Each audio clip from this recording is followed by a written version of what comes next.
Hello, everyone. My name is Patti Nijhuis, and I'll be talking to you about perceiving simultaneous isochronous beat patterns, which is a study I did together with Maria Witek at the University of Birmingham. Partners on the project are Native Instruments and the charity Drake Music. So this is a project about more broadly about DJing and DJs, and we had a discussion about when DJs are matching two tracks together, how do they actually extract information from both tracks at the same time, which brought us to first a very fundamental question of, is it actually possible to track two simultaneous beat patterns that are different, although both regular? And a little bit of a dive into literature indicates that from behavioral studies, it seems that this might not be possible altogether. And or at least it would take lots and lots of training on your particular stimuli to make that happen. So we thought, why not look into this?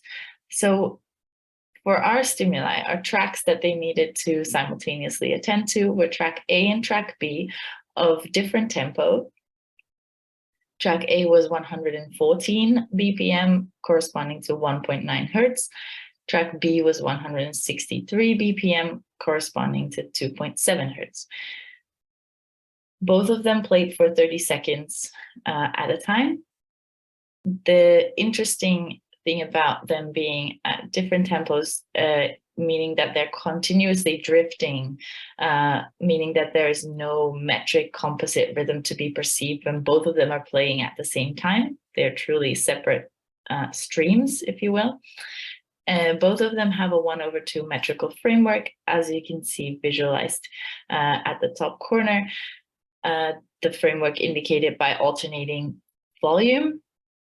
We use the same cowbell sounds for all of the beats in the tracks, but between the tracks, they were different by 5 semitones, so people could distinguish between them, with A being the high pitch, so the slower high-pitched sounds, and B being the lower pitched, higher tempo sounds. So these streams are now ambiguous and separable. If you talk about auditory streaming literature, that's why we chose these tempos and pitch differences. They can be perceived as two separate streams, but they are within the ambiguous zone.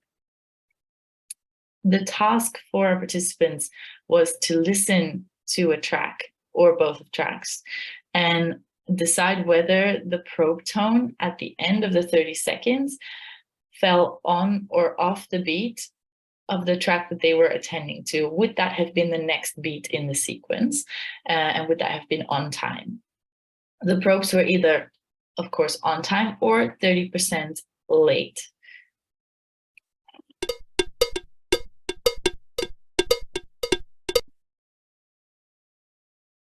And this is what this supposed to sound like when played together.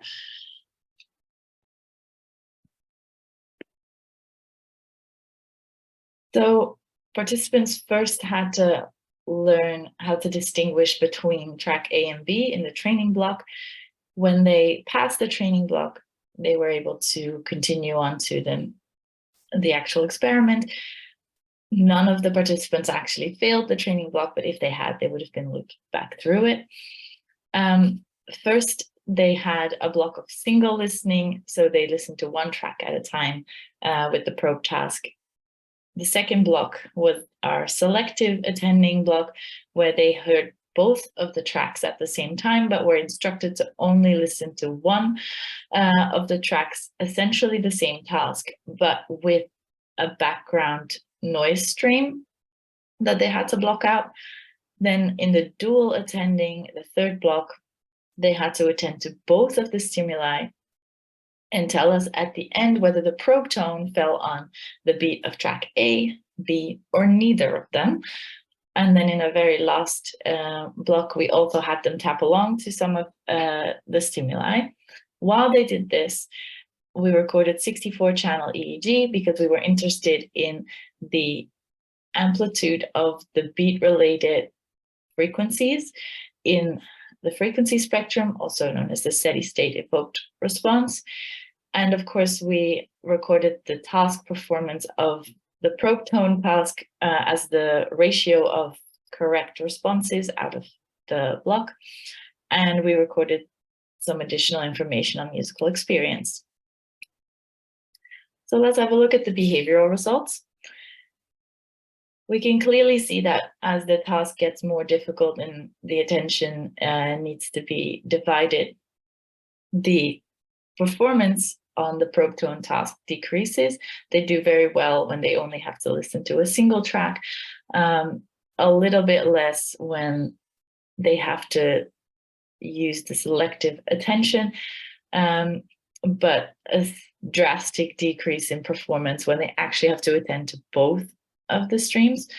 And that's, of course, the performance we're most interested in, the dual attending performance. So let's have a look at that in a little bit more detail.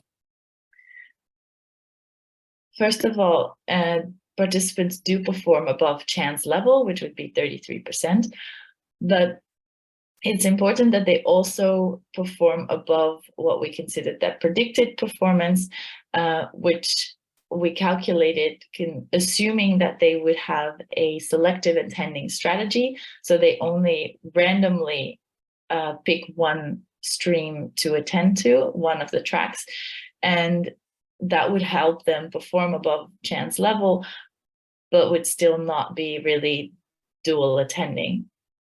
And they do, in fact, outperform our calculation of this predicted performance, which is stated here how we calculated that. If you want more details on that, if you want to discuss it, we can talk about that later, but in the interest of time, I'll move on. So for now, it seems like they do outperform chance and selective attending strategies. So they seem to be able to pick up on information from both streams simultaneously. So let's have a look at the EEG and the frequency responses to the beat. We see that for the single tracks, we have very clear frequency spectra with the beat frequency clearly showing up and all of its harmonics. So we see 1.9 for listening to track A and 2.7 for listening to track B. Now, when we play both of them at the same time during selective attending, for example, the spectrum gets a little bit more complicated because not only do A and B show up in the same spectrum, there are also now integration frequencies, a combination of the two frequencies that are showing up as peaks, such as the 4.65. Interesting here is that we see when attending to A, the frequency response to A is slightly higher than to B, and vice versa, when attending to B, that frequency response is slightly higher than A.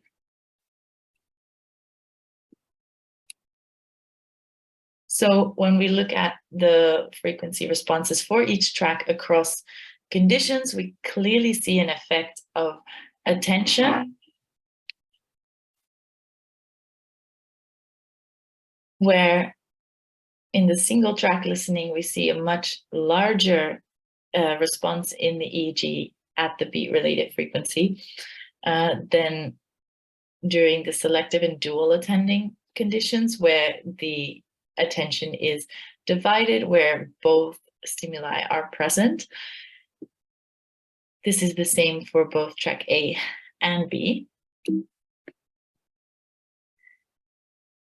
Something that is interesting to note if we look at these responses together across the conditions is that A seems to have a slightly higher response in general, which might have to do with it being close to the 2 Hertz preferred movement frequency that our system is so sensitive to, but also that there doesn't seem to be a difference between attending versus not attending a stimulus. So if we look at A when it is attended compared to A when it's not attended, that difference is not significant. Same goes for B, which is something interesting to note, which might have to do with having a very strong evoked response because our stimuli are so regular and clear, and that maybe in the future we want to look at non-isochronous rhythms that have more of an induced response. It is also good to note that there is no clear correlation between these EEG amplitude of the peaks as a measure of neural tracking and the actual behavioral data, which we initially did expect to see based on the work from Sylvie Nozaradan and Peter Kaller in 2016. But there is no correlation between the neural tracking and the behavioral responses, as well as the tapping accuracy, for example. Can people perceive two non-metrically related beat patterns simultaneously? Yes, in our isochronous tracks, it seems to be the case that people pick up on period information of both patterns. The beat-related frequency peaks in the EEG spectrum do also indicate that the attended patterns are both tracked. And whether this is really entrainment or working memory or switching between streams remains to be investigated, and I look forward if anyone wants to work on that with us. Thank you for your time and attention.